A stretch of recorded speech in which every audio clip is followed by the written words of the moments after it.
आज की इस मीटिंग में प्रजापिता ब्रह्मा कुमारी ईश्वरीय विश्वविद्यालय की ओर से आप सभी का स्वागत है। लेकिन आज का जो पर्पज है, जो कारण है, वो एक विशेष है।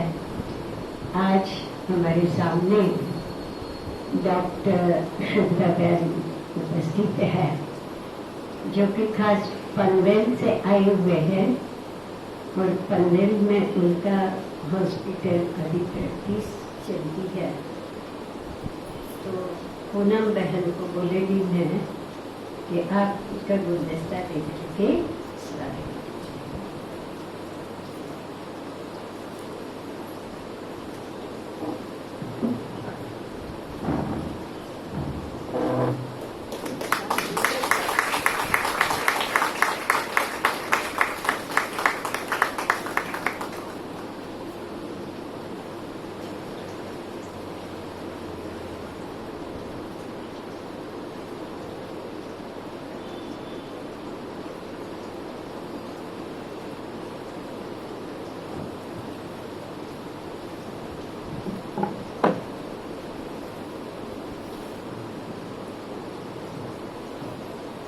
वैसे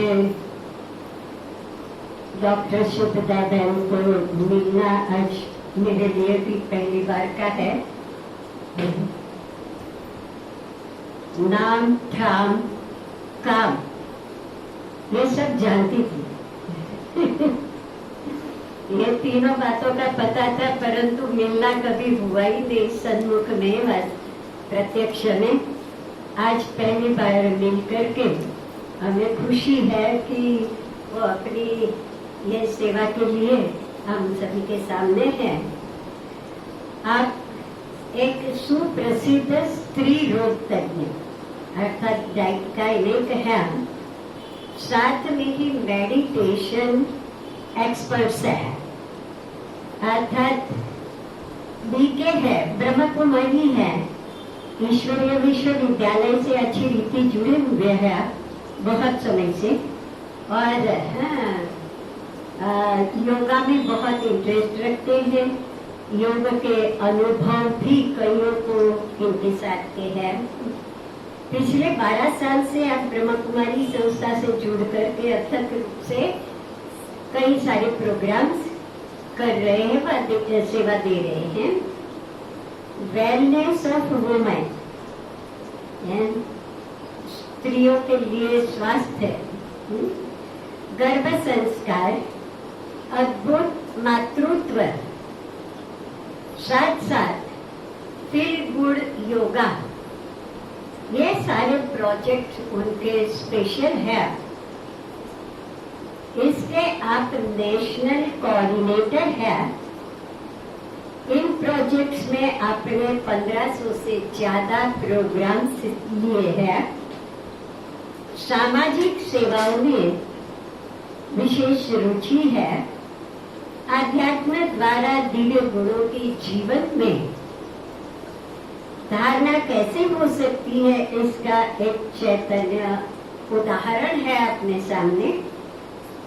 आपको झांसी की रानी महाराष्ट्र लोक कल्याणकारी सेवा संस्था उत्तर सामाजिक पुरस्कार हर मैजिस्ट्रेट पनवेल उसका गौरव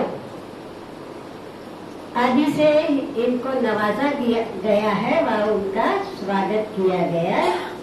साथ साथ वेलनेस ऑफ वुमन, एक कदम कैंसर मुक्ति की ओर, इस विषय में विशेष कार्य के लिए आपको बहुत सारे अवार्ड्स भी प्राप्त है। और आज हम सभी के सामने विशेष इसी सब्जेक्ट को लेकर के आप आए हुए हैं। पनवेल में जब मैं थी, आज से काफी वर्षों पहले, 30 बरस से ज्यादा, 33 बरस हो गए, तभी इनके बारे में तो मुझे पता नहीं था, लेकिन इनके father in law, mother in law और वो भी डॉक्टर थे। उनके साथ हमारा अच्छा कनेक्शन रहा है। पुणे डॉक्टर के नाम से ही हम उनको जानते थे। उसके बाद में हमें ये पता लगा कि ये उनके घर में डॉक्टर बहू के रूप में है। और बाद में फिर मैंने कहा, वैसे नाम से जाना, ठिकाना मालूम था, ठाम और काम ये सब मालूम होते हुए भी मिलना आज इतने वर्षों के बाद हुआ है। हमें बहुत खुशी है मिल करके, और आगे बार बार मिलते रहे। तो आप सुनेंगे डॉक्टर शुभदा मीर। मैं उनके हाथ में स्टेज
शांति। सभी प्यार से कहेंगे ओम शांति।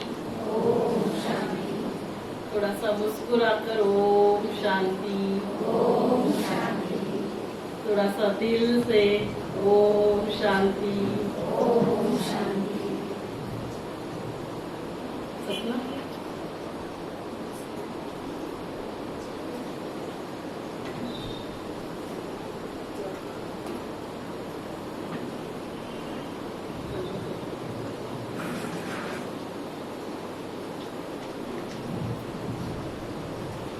सबसे पहले तो आप सभी का मैं यहाँ पे स्वागत करती हूँ, सत्कार करती हूँ, अभिनंदन करती हूँ। जोरदार तालियां एक बार अपने लिए। अभी एक बार जोरदार तालियां दीदी के लिए बजाइए। दीदी ने प्रोग्राम करने का मौका दिया।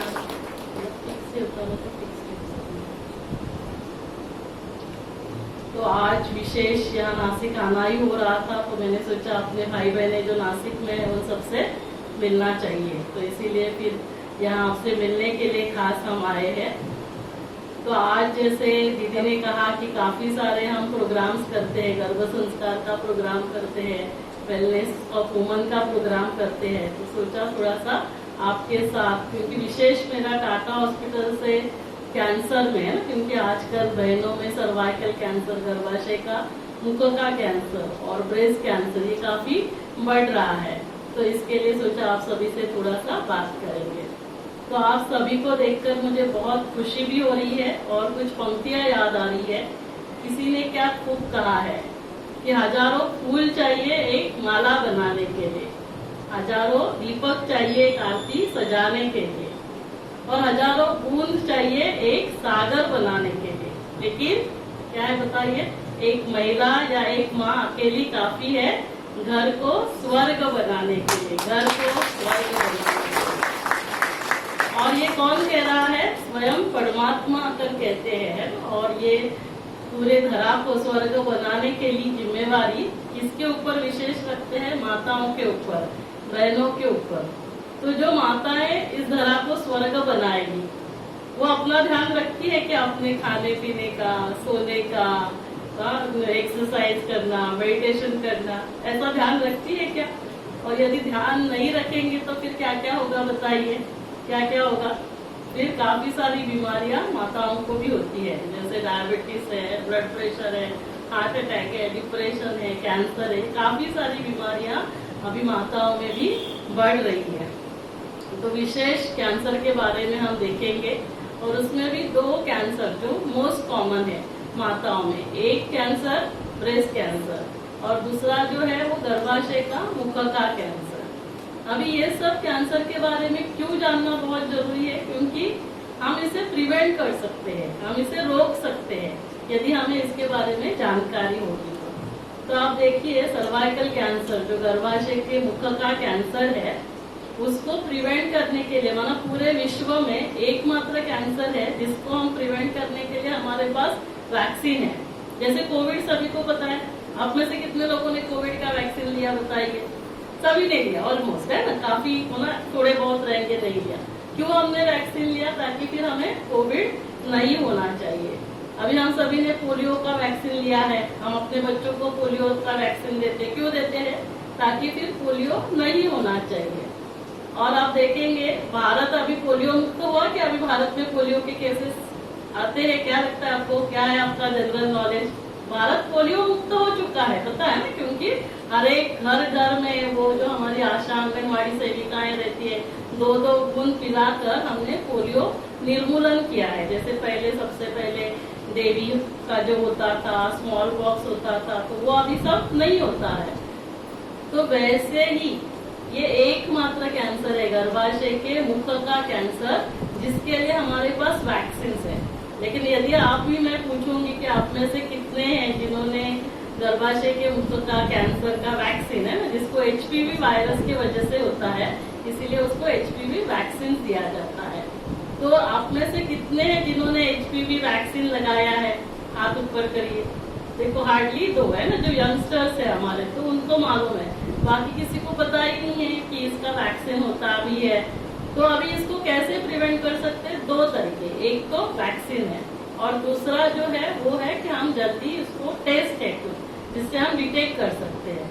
तो वैक्सीन किसको किसको लेना चाहिए ये हमें पता होना चाहिए। वैसे ये जो HPV वायरस है, इसके वजह से इन्फेक्शन दोनों में होता है, और लेडीज में भी होगा, जेंट्स में भी होगा। ऐसे नहीं कि सिर्फ गर्भाशय के मुख का कैंसर हम प्रिवेंट कर सकते हैं। इस वैक्सीन से 6 जगह का इन्फेक्शन और 6 जगह का कैंसर दोनों में, जेंट्स में भी और महिलाओं में हम प्रिवेंट कर सकते हैं। तो इसके लिए जो वैक्सीन है वो दोनों को लेना है, ऐसे नहीं कि सिर्फ गर्ल्स को लेना है, बॉयज को भी लेना है। बॉयज को कभी से लेना है? 9 साल से लेकर 9 to 26 ईयर्स। और गर्ल्स के लिए, महिलाओं के लिए कहाँ कब तक ले सकते हैं? 9 ईयर्स से लेकर 45 ईयर्स तक हम इस वैक्सीन को ले सकते हैं। अभी 9 साल से 15 साल तक आपने 2 इंजेक्शन लिए तो भी काफी हो जाते हैं। नए स्टडी से ये पता चला, एक भी इंजेक्शन लिया तो भी हम इससे कैंसर प्रिवेंट कर सकते हैं। और 15-20 साल से लेकर 45 ईयर्स तक हमें आइडियली 3 इंजेक्शन लेने चाहिए, लेकिन 3 नहीं है, 2 भी लिए तो भी हम कैंसर से प्रिवेंट कर सकते कैंसर को। अभी ये इंजेक्शन बहुत कॉस्टली भी नहीं होते, 2000 का इंजेक्शन होता है, काफी जगह डॉक्टर्स कंसेशन भी दे देते हैं। चलो नहीं भी दिया तो भी 2000। अभी हम हमारे बच्चों को कितने मोबाइल्स वगैरह हर बच्चे के पास रहता है 10th के बाद, तो अभी वो सब देते हैं, वो तो उसका तो कॉस्ट 8-10,000 तो कम से कम रहता है। तो 1 साल आप ड्रेस मत देना या ऐसे गैजेट्स नहीं देना, लेकिन आप अपने बच्चों को ये वैक्सीन जरूर देना ताकि उसको आगे जाकर ये कैंसर से हम बचाव कर सकते हैं। और ये जो वैक्सीन है उसके कोई साइड इफेक्ट नहीं रहते। जैसे टीटी का इंजेक्शन हर गर्भवती माता को दिया जाता है, गर्भ के समय दिया जाता है, तो वैसे सिर्फ इसे प्रेगनेंसी में नहीं लेना है। ये वैक्सीन हम प्रेगनेंसी में नहीं देते हैं, डिलीवरी के तुरंत बाद भी दे सकते हैं। जब भी की वो ब्रेस्ट फीडिंग कर रही है तब भी ये सेफली दिया जा सकता है। ये वैक्सीन जो है इसके, जैसे मैंने कहा कि ज्यादा कोई साइड इफेक्ट नहीं रहता, जैसे थोड़ा मामूली पेन या फिर फीवर, ये ऐसे होते हैं। तो इसीलिए सबसे जरूरी आज यहाँ से क्या मैसेज लेकर जाएंगे, जो भी अपने रिलेटिव्स है, फ्रेंड्स है, नेबर है, या आप खुद जो 45 इयर्स के पहले अंदर है, वो सभी ये वैक्सीन जरूर ले। 20 साल के अंदर आपने 1 लिया तो भी चलेगा, 20 के बाद आप 2 इंजेक्शन लेना। जो 2 इंजेक्शन लेते हैं उनके लिए 1 इंजेक्शन लगाने के बाद 6 मंथ्स के बाद दूसरा इंजेक्शन लेना होता है। और 3 इंजेक्शन कोई लेता है तो 1 लगाने के बाद 2 महीने के बाद दूसरा और 6 महीने के बाद 3। ऐसे आपको ये 2 से 3 इंजेक्शन देंगे तो आप इससे बचाव कर सकते हैं। अभी दूसरा जो है वो है हमारा स्क्रीनिंग टेस्ट, कि हम इसको क्या टेस्ट करके इसको जल्दी कैच कर सकते हैं, पकड़ सकते हैं। तो इसके लिए पैप स्मेयर करके टेस्ट होता है या HPV DNA टेस्ट होता है। अभी ये जो टेस्ट है ये बहुत सिंपल है। जनरली महिलाओं को, माताओं को क्या रहता है ना, डर रहता है। उनको लगता है कि ऐसे कोई मना दर्द होगा या बहुत ऐसे कुछ ऑपरेशन होगा। तो ये टेस्ट सिंपल होता है। आप में से सभी कभी ना कभी गायनेकोलॉजिस्ट के पास गए होंगे। तो जैसे इंटरनल चेकअप करते हैं वैसे चेकअप किया जाता है, और जिससे फिर एक सिंपल जैसे स्वॉब स्टिक होता है, वुडन स्पैचुला होता है, 2 मिनट का भी काम नहीं होता है। ग्लास स्लाइड पे वो डिस्चार्ज दिया जाता है और उसका टेस्ट होता है। अभी इससे क्या हमें पता चलता है, आगे जाके 10 साल के बाद भी किसी को कैंसर होने वाला है। क्योंकि ऐसे नहीं कि आज हमें HPV इन्फेक्शन हुआ और कल मुझे कैंसर होने वाला है। वो इन्फेक्शन बाय एंड लार्ज सभी का, एक 90% लोगों का अपने आप इन्फेक्शन ठीक हो जाता है। जैसे वायरल इन्फेक्शन अपने आप ठीक होते हैं, किसके ऊपर डिपेंड करते हैं, अपने इम्यूनिटी पावर के ऊपर। तो वैसे ये ठीक होने वाला इन्फेक्शन होता है। किसी किसी की इम्यूनिटी पावर ठीक नहीं है, इन्फेक्शन ठीक नहीं हुआ, कंट्रोल नहीं हुआ, तो क्या होता है, आगे जाके कैंसर होता है। तो इसमें से क्या होगा कि सिंपल टेस्ट करके हम उसको इन्फेक्शन को ठीक कर सकते हैं। यदि किसी को डिटेक्ट हो भी गया कैंसर है तो क्या होगा, अर्ली डिटेक्शन सेव्स लाइफ। सबसे पहले इम्पोर्टेंट क्या है, prevention. So prevention is better than cure. आपको बीमारी होनी होगी ही नहीं, इसके लिए आपने यदि ध्यान दिया तो वो सबसे अच्छा होता है। यदि आपको पता भी चला लेकिन शुरू के स्टेज में होगा तो क्या होगा, आपने उसकी सर्जरी की तो आपका 100% ठीक हो जाता है। लेकिन इसके बावजूद, इतना सब होने के बाद भी आज इस कैंसर के वजह से पता है हर साल हर दिन में कितनी महिलाओं की मृत्यु हो रही है। हर साल 1,20,000 औरतों को ये कैंसर, हर साल नए पेशेंट्स, और उसमें से 77 to 80,000 महिलाओं की मृत्यु होती है। मतलब हर दिन, जब अभी हम 1 घंटा यहाँ बात कर रहे हैं तो भारत में कहीं ना कहीं 7-8 महिलाओं की मृत्यु इस कैंसर के वजह से होती है। हर दिन 200 औरतों की मृत्यु हो रही है, हर 8 मिनट में 1 महिला की मृत्यु होती है। तो आपको नहीं लगता है इसके बारे में हमें सब में जागरूकता लाना बहुत जरूरी है? सिंपल है कि टेस्ट करें, और टेस्ट भी जो है बहुत कॉस्टली नहीं होता है। कितना 500-600 रुपए का टेस्ट, चलो कहीं पे 1000 रुपए का होगा। और वो टेस्ट क्या हर साल नहीं करना है, 5 साल में एक बार करना है, और वो भी 35 इयर्स में आप एक बार करो, और 45 इयर्स में, चलो ना पूरे जीवन में, जिंदगी में 2 बार तो टेस्ट कर सकते हैं। चलो 2 बार भी नहीं कर सकते, 1 बार तो कर सकते हैं। तो 35-40 इयर्स में हमें हर महिला को ये टेस्ट करना बहुत जरूरी है। जिससे क्या होगा, यदि किसी को कुछ इन्फेक्शन है या कैंसर शुरू में हम डिटेक्ट करेंगे तो इसका पूरा इलाज होता है। ऐसे नहीं कि कैंसर हुआ माना अभी हम ठीक नहीं हो सकते। सर्वाइकल कैंसर का पूरा इलाज होता है। थैली का ऑपरेशन करके थैली निकाली जाती है, किसी को लेट एडवांस थोड़ा सा हुआ है तो रेडियोथेरेपी दिया जाता है। लेकिन ये पूरा ठीक होने वाला कैंसर है कब, जब हम शुरू में डिटेक्ट करेंगे, जब ये स्प्रेड हो जाता है। इसीलिए हर साल कितने औरतों की मृत्यु हो रही है, 80,000। हर दिन 200 महिलाओं की मृत्यु। तो इसीलिए आप सभी क्या करेंगे, आप सभी आज ही जाकर, है ना, 5 लोगों को, ये अपने नेबर्स हो, फॅमिली फ्रेंड्स हो, जैसे सेल लगता है तो हम क्या बोलते हैं, तुरंत फोन करते हैं ना, अगं माहिती आहे का तिकडे खूप साडीचा चांगला सेल लागलाय, असं फोन करून सांगतो ना। तो अभी क्या करेंगे, कौन कौन करेगा, आप सभी हेल्थ मैसेंजर हो, देखो भगवान के घर में बैठे हैं सभी, तो सभी को जाकर हर एक अपने फ्रेंड्स हो, दोस्त हो, सभी को बताना है। तो जो वैक्सीन ले सकते हैं वो वैक्सीन ले, कोई जो टेस्ट कर सकते हैं वो टेस्ट करें। तो इससे क्या होगा, हम थैली का कैंसर प्रिवेंट कर सकते हैं। दूसरा जो मोस्ट कॉमन कैंसर है वो है ब्रेस्ट कैंसर। अभी ब्रेस्ट कैंसर प्रिवेंट करने के लिए हमारे पास वैक्सीन नहीं है, लेकिन हम इसको जल्दी डिटेक्ट कर सकते हैं, जल्दी कैच कर सकते हैं। तो ये कैंसर जो है, इसके भी हर साल कितने औरतों को ये कैंसर होता है, 1,80,000 औरतों को ये कैंसर होता है, और उसमें से 50% औरतों की मृत्यु होती है, 90,000 औरतों की मृत्यु हो रही है। अभी ये कैंसर तो सिंपल है, ये तो आप खुद गठान जो है वो खुद चेक कर सकते हैं। लेकिन हमारी माताएं खुद की तरफ ध्यान ही नहीं देते हैं। तो इसके लिए 3 टेस्ट करने हैं।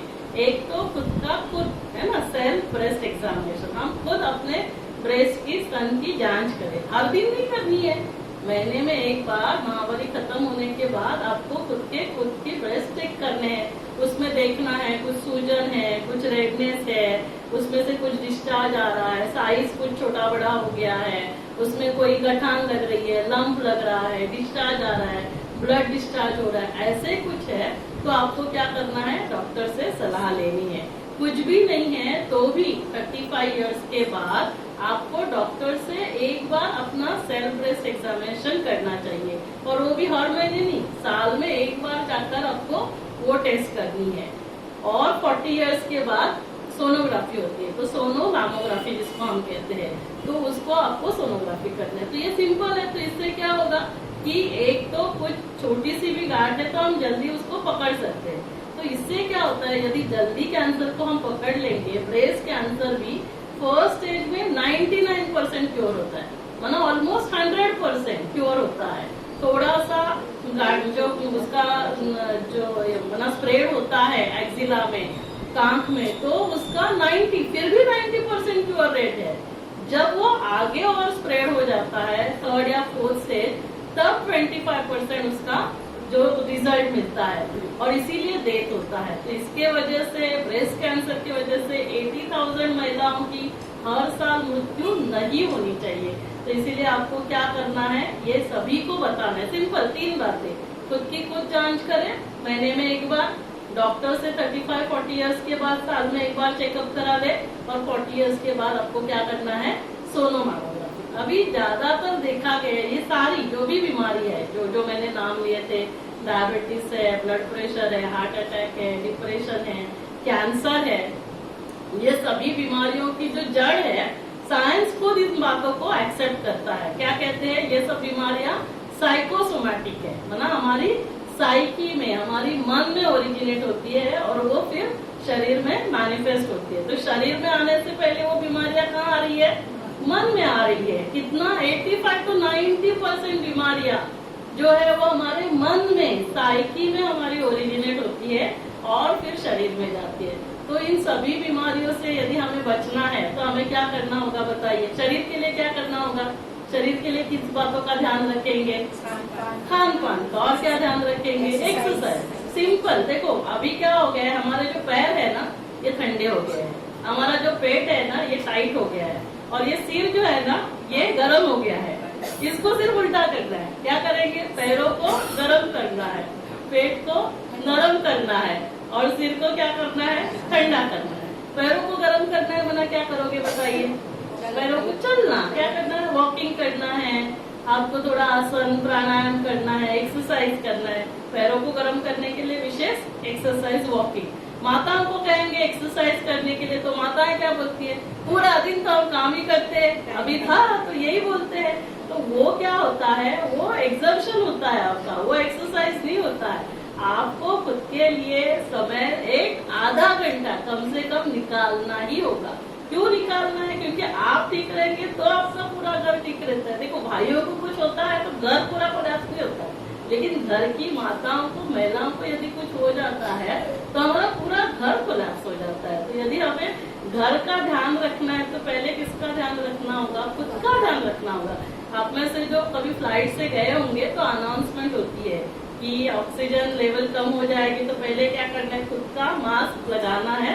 फिर आपके पास बच्चा भी है तो बाद में उसका लगाना है। पहले हम क्या सोचेंगे, नहीं सबका ध्यान रखेंगे, फिर हमारे, लेकिन आपको कुछ हुआ तो फिर किसको ध्यान रखने वाला है। तो ये ऐसा नहीं कि हम लोग सेल्फिश है, खुद का ध्यान रख रहे, नहीं। आप खुद का ध्यान रखोगे तो आप औरों का ध्यान अच्छे से रख सकते हो। तो हमें समय निकाल कर एक्सरसाइज, वॉकिंग कम से कम आधा घंटा, आइडियली 45 मिनट होना चाहिए। ब्रिस्क वॉकिंग, ऐसे नहीं सभी सहेलियां मिलकर गार्डन में घूम रहे, घूमना नहीं है हमको अच्छे से एक्सरसाइज करना है। और मैंने तो सुना कि नासिक में तो इतने सारे म्यूजिकल योगा के प्रोग्राम्स होते हैं, है ना। तो फिर आपका नासिक में इतने सारे ऑलरेडी एक्सरसाइज के प्रोग्राम्स हो रहे हैं, तो आप उसमें जरूर ज्वाइन होना। हो सकता है सुबह शाम दोनों बार होता होगा, तो जैसे दीदी बाद में अनाउंस करेंगे तो आप जरूर एक्सरसाइज ज्वाइन करना। तो एक तो है एक्सरसाइज। अभी पेट को नरम रखने के लिए क्या करेंगे बताइए? पेट को नरम रखने के लिए खाने में क्या क्या किन किन बातों का ध्यान रखेंगे? साइंस ने ये प्रूव किया है ना? साइंस में नोबेल प्राइज मिला। उन्होंने रिसर्च किया, क्या किया? उन्होंने 2 बार भोजन करने के लिए दिया लोगों को। सुबह भोजन करे 10 बजे और शाम को भोजन करे 5-6 बजे। अभी 5-6 बजे से सुबह 10 बजे तक कितने आवर्स फास्टिंग होता है ये बताइए? 16 आवर्स है ना, 16 आवर फास्टिंग। तो उतना समय भी यदि हमने तभी उस समय कुछ नहीं खाया तो उसमें क्या होता है, हमारे शरीर में जो डैमेज सेल्स होते हैं, कैंसर सेल्स है, डेड सेल्स है, जो सेल्स प्रोटीन्स बनाना बंद करते हैं, वायरसेस है, बैक्टीरिया, हमारे शरीर में सब जा रहा है ना, और हमारे शरीर में सेल्स नए बनते हैं, सेल्स डेड हो रहे हैं, वो सब कहाँ जाएंगे? सेल्स का मल्टीप्लिकेशन हो रहा है, कैंसर सेल बन रहे हैं। तो यदि आपने भोजन नहीं किया तो ये सारे सेल्स ना ये सबको खा जाते हैं। तो शरीर में ही सिस्टम बना के दिया है। जो गाड़ी बनाने वाला मैन्युफैक्चरर है उसको पूरा पता होता है, तो वो मैन्युफैक्चरर ने इसमें सब सिस्टम पर बनाकर भेजा है। लेकिन हम गड़बड़ करते हैं, हम रात को 10-11 बजे खाएंगे, फिर बीच में भी खाएंगे, सुबह भी खाएंगे। तो यदि हम 2 बार जैसे कोई प्रेग्नेंट है तो उसको ये नहीं फॉलो करना है, लेकिन बाकी सब लोगों को प्रिफरेबली है ना 35 इयर्स 40 इयर्स के बाद तब तक ठीक है, लेकिन उसके बाद आप प्रिफरेबली 2 टाइम्स मील यदि लेंगे तो इसमें क्या हुआ, इसमें रिसर्च में नोबेल प्राइज मिला कि आपको काफी सारी कैंसर तक की ये सारी बीमारियां जो मैंने कहा ये आप डाइट कंट्रोल करेंगे। वरना कहते हैं कि अन्न ही औषधि है। यदि आपने डाइट को ध्यान, डाइट इज मेडिसिन, तो उस रीति से वो काम करता है। दूसरा ये होता है कि जैसे अभी आपका भोजन है, आपकी प्लेट यदि आपको साफ करने के लिए आपको विम बार भी लगाना पड़ता है, लोशन भी लगाना पड़ता है, साफ करने के लिए टाइम देना पड़ता है, तो वो प्लेट के लिए आप सोप ये सब यूज कर सकते हैं। पेट को कौन साफ करेगा? एक है प्लेट और दूसरा है पेट। तो यदि आपकी पेट जो प्लेट है वो पानी से ही धुल जाती है तो आपका पेट भी वैसे ही साफ होगा। तो इसीलिए कहते हैं कि क्लीन बॉडी, जितनी आपकी बॉडी क्लीन होगी उतनी वो इम्यून बॉडी रहती है। Clean body is immune body. तो जितना आपकी इम्यूनिटी पावर बढ़ेगी तो क्या होगा, आपको वायरल ये सब बाकी इन्फेक्शंस कम होंगे। तो इसीलिए हमें खाने में फिर क्या लेना है जिससे हमारी बॉडी इजीली क्लीन हो जाएगी? बताइए क्या क्या लेना होगा? वेजिटेबल्स लेने हैं, फ्रूट्स लेने हैं, ड्राई फ्रूट्स लेने हैं, स्प्राउट्स लेने हैं, फिर सलाद है। अभी इतना सारा अपने जब 2 टाइम मील करते हैं, लेते हैं, तो क्या करना होता है, मैं खुद भी जनरली ये फॉलो करती हूँ। कभी कभी बाहर वगैरह जाना होता है तो वो थोड़ा सा ऊपर नीचे होता है। तो सबसे पहले वेजिटेबल जूस आप लेंगे तो जूस बनाने के लिए कोई मेहनत नहीं है। क्या करना है, बहुत सारा पालक लेना है, उसके बाद हमारे घर में धनिया है, पुदीना है, तुलसी है, बाकी जो भी पत्ते हैं वो लेने हैं। और फिर आप उसमें दूधी डाल सकते हैं, दूधी या फिर जैसे क्या बोलते हैं आंवला डाल सकते हैं, और ये होता है ना भूसाड़ और क्या वो शिराड़, ये सारा उसमें आप जो भी ये आप डाल सकते हैं, लेकिन लौकी डालेंगे तो ज्यादा अच्छा होता है। और फिर एक फ्रूट डालना है, छोटा, बनाना बड़ा है तो आधा डालो, या फिर अमरूद डाल दीजिए या एप्पल डाल दीजिए। तो इससे क्या होगा कि ये जूस आपका रेडी होगा। उसमें थोड़ा सा सेंधा नमक डाल सकते हैं, काली मिर्च आपको टेस्ट के लिए चाहिए। तो अभी ये बनाने के लिए हमें टाइम तो नहीं देना पड़ता है। अभी 1 गिलास अपनी ये ग्रीन स्मूदी ली ना, उसके बाद फिर अपने फ्रूट्स में जो भी आपको फ्रूट अच्छा लगता है, जो लोकली अवेलेबल होते हैं ना, वो हमें फ्रूट्स लेने चाहिए। फिर स्प्राउट्स लेने हैं, स्प्राउट्स भी बनाना नहीं पड़ता है, खाली थोड़ा सा उसको उबालना है। मूंग है, मटकी है, चना है, ये हम सब ले सकते हैं।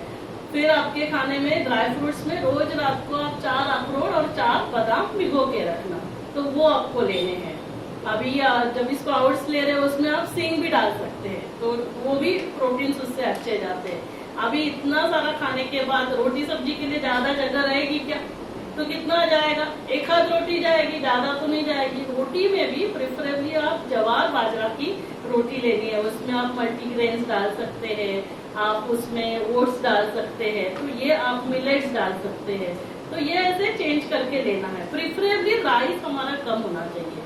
देखा गया है कि जितना हमारे खाने में कार्बोहाइड्रेट्स होगा ना, उससे फिर काफी सारे प्रॉब्लम्स होते हैं। तो हमारे खाने में वो कम आना चाहिए। तो ये और सब्जी, बाकी चावल हर रोज नहीं लेना चाहिए, कभी तो लिया तो ठीक है। तो ये ऐसे सुबह हमने लिया, वैसे हमने शाम को ये भोजन लिया, 2 बार भोजन लिया। तो ये हो गया हमारा क्या लेना है। अभी हमें क्या अवॉइड करना चाहिए बताइए, क्या हमारे खाने में कम आना चाहिए। 4 व्हाइट पॉइजन हमारे खाने में कम आने चाहिए। उसमें क्या क्या आता है, शक्कर कम होनी चाहिए, नमक कम होना चाहिए, मैदा का जो प्रोडक्ट होते हैं ना, जैसे बेकरी प्रोडक्ट्स है वो, और घी ऑयल हमारे खाने में कम। तो ये व्हाइट हमें याद रखना इजी होता है। राइस भी व्हाइट होता है, तो वो भी हमें ना के बराबर कम लेना चाहिए। क्या है जो हमें बिल्कुल नहीं लेना चाहिए, नॉनवेज डाइट नहीं लेना चाहिए। फिर हमारा जो फास्ट फूड है, बर्गर, पिज्जा, ये सब हमारे खाने में नहीं आना चाहिए। और भोजन बनाते समय है ना, हमें क्या करना है, ईश्वर परमात्मा की याद में बनाना है, क्योंकि ये रिसर्च हो चुका है ना। जैसे अभी हमारे इंडियन कल्चर में तो पहले से ही था, जैसे हमारा अन्न होता है वैसे हमारा मन होता है, वैसे हमारा जीवन, जैसे हमारा पानी होगा वैसे हमारी वाणी होती है। तो जो भी कम से कम मिनिमम 4-5 बार पानी पीते हैं, 3 बार भोजन करते हैं, ब्रेकफास्ट, लंच, डिनर। तो हर समय हमें क्या करना है, आधा मिनट to 1 मिनट ईश्वर परमात्मा को याद करना है। तो उससे क्या होता है, वो जो भोजन है वो प्रसाद बन जाता है, वो पानी जो है वो अमृत बन जाता है। तो उससे हमें हाई एनर्जी मिलती है, हमारे शरीर में हाई एनर्जी होती है। तो जो भी भोजन बनाने वाले हैं वो सबसे अच्छा ध्यान रखें, ईश्वर परमात्मा की याद में भोजन बनाएं, खाने वाले भी ईश्वर परमात्मा की याद में भोजन खाए। तो उससे हमारे शरीर में एनर्जी बहुत अच्छे से जाती है। तो ये क्या है, हमारा पेट जो है, इससे पेट हमारा नरम रहेगा। अभी लास्ट जो तीसरा था वो हमने क्या कहा, सिर को क्या करना है, हमें ठंडा करना है। अभी क्या हो गया, सिर हमारा गर्म होता रहता है छोटी छोटी बातों में। किसी ने कुछ कहा फिर हमें गुस्सा आता है, किसी ने कुछ कहा तो हम इरिटेट होते हैं, हमें किसी की बातें बुरी लगती है, हम बातों को पकड़ के रखते हैं, हम नाराज होते हैं। और फिर वो बातों को पकड़ना और नाराज होना वो वेरी होता है ना। कोई कोई क्या होता है, 1 महीने तक हनुमान जी, फिर कोई 1 हफ्ते तक, कोई क्या होगा, फिर कोई 1 दिन तक, कोई 1 घंटा। तो ये वेरी होता है।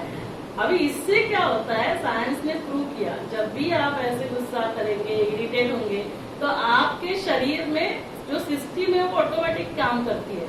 वो ये नहीं सोचती अरे इसने ऐसे ही अभी उसने सोचा है गुस्सा किया लेकिन मुझे एक्टिवेट नहीं होना है, ऐसे नहीं सोचती। हमारे शरीर में निगेटिव हार्मोन्स रिलीज होंगे, निगेटिव हार्मोन्स जैसे एड्रेनालिन, नॉन एड्रेनालिन, कॉर्टिकोस्टेरॉइड। तो ये क्या करते हैं, हमारे ब्लड वेसल्स को है ना क्या करते हैं, दबा देते हैं। जो एक्सपेक्टेड मदर से ये बहुत ध्यान से सुनना, क्योंकि आप जैसे सुनेंगे, जैसे आप सोचेंगे, आप करेंगे, वैसे ही बेबी का सॉफ्टवेयर बन रहा है। जैसे मम्मा का सॉफ्टवेयर होगा तो वैसे ही क्या होगा, गर्भवती माताओं का सॉफ्टवेयर, वैसे बच्चे का सॉफ्टवेयर। और ये नया नहीं है, ये सब हमने हमारे इंडियन कल्चर में हमें पता है ना। अभिमन्यु की कहानी हमने सुनी है, अभिमन्यु ने कहाँ सीखा था, गर्भ में ही सीखा था, चक्रव्यूह भेदना।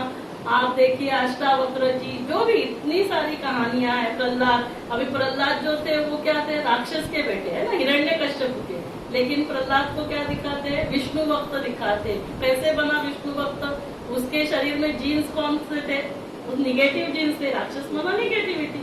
लेकिन फिर भी वो पॉजिटिव कैसे हुआ, तो जब उसको प्रेगनेंसी के समय हिरण्यकश्यप की जो युगल थी उसको नारद मुनि के आश्रम में बंदिस्त करके रखा था।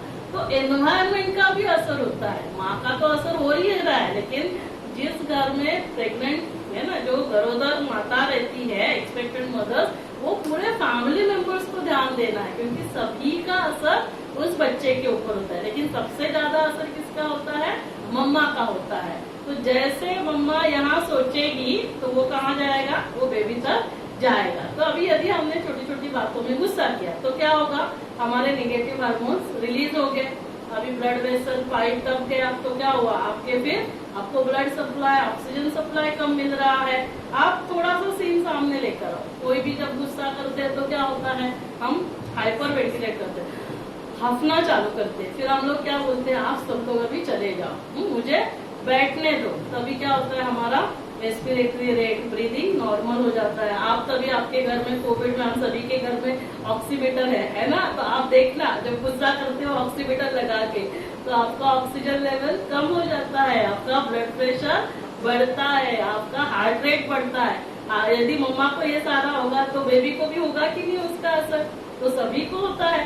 तो इसीलिए देखो, कोई भी है ना, मम्मा हो या घर वाले हो, वो अपने बेबी के लिए बुरा नहीं सोचते हैं। हर कोई चाहता है हमारे बच्चे अच्छे हो, लेकिन फिर आप किसी के लिए भी है ना, आपके सासू माँ के लिए क्या सोच रहे हैं, देवरानी के लिए क्या सोच रहे हैं, जेठानी के लिए क्या सोच रहे हैं, जो कुछ इस सोच बॉक्स में चलेगा उसका पूरे शरीर पे असर होगा। और अभी जब गर्भवती होगी तो क्या होगा, उसमें बच्चे के ऊपर भी असर होता है। तो अभी सिर्फ वो निगेटिव हार्मोन्स नहीं रिलीज होते हैं, हमारे शरीर में जीन्स होते हैं। अभी वो जीन्स के ऊपर डिपेंड करता है हमें बीमारियां होगी या नहीं होगी। हर एक के शरीर में 2 टाइप के जीन्स होते हैं, एक होते हैं जिससे हमें बीमारियां होगी और दूसरे जीन्स होते हैं जिससे हमें बीमारियां नहीं होगी।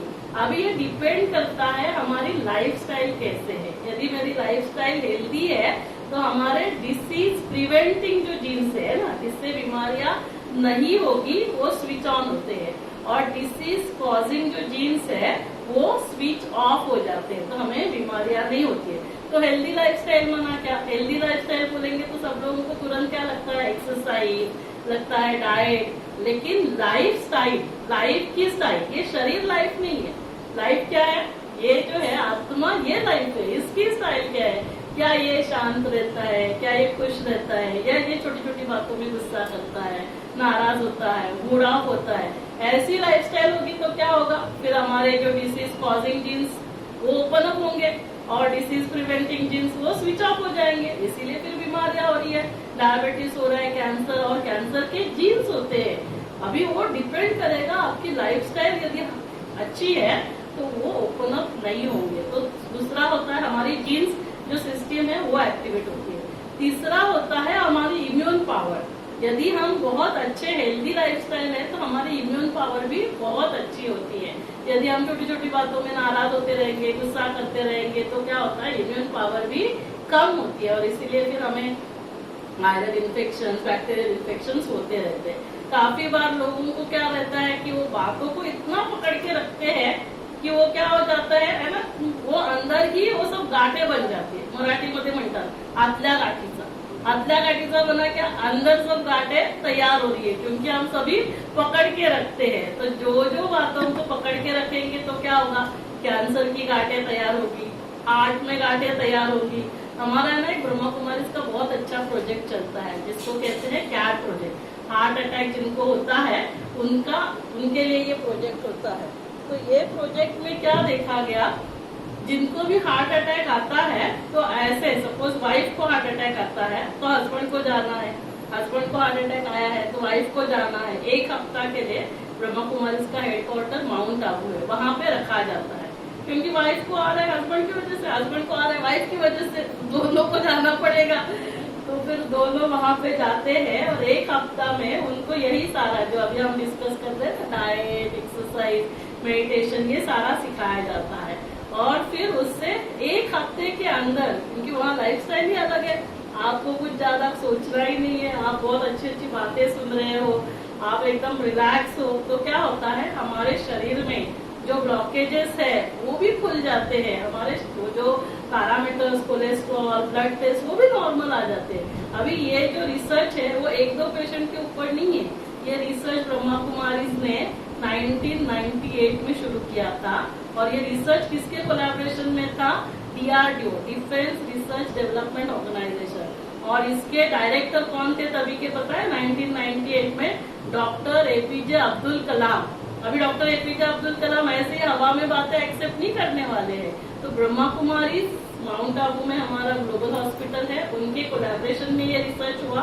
और आज हमारे पास 10,000 से भी ज्यादा पेशेंट्स है जिनको, वैसे बताइए ब्लॉकेजेस के लिए हार्ट अटैक में क्या हम टेस्ट करते हैं, क्या टेस्ट किया जाता है, एंजियोग्राफी, जिससे पता चलता है ना कि ब्लॉकेजेस है, 2 वेसल है, 3 वेसल है, 80% ब्लॉकेजेस है, वो हमें पता चलता है। और उसके लिए आज के डेट में ट्रीटमेंट क्या है बताइए, एंजियोप्लास्टी और बाईपास, ये 2 ट्रीटमेंट है। यदि एंजियोप्लास्टी नहीं कर सकते तो बाईपास किया जाता है। लेकिन ये जो 1 हफ्ता वहाँ रखते हैं ना, जो लोग एंजियोप्लास्टी मतलब कोई भी ऑपरेशन करने से डरते हैं या कोई कोई होते हैं ना, वो बोलते हैं मतलब किसी के पास पैसे नहीं रहते तो वो होते हैं, या कोई डरते हैं मतलब बोलेंगे मरूंगा तो भी चलेगा लेकिन ऑपरेशन नहीं करूंगा, तो ऐसे लोगों को माउंट आबू में हम रखते हैं।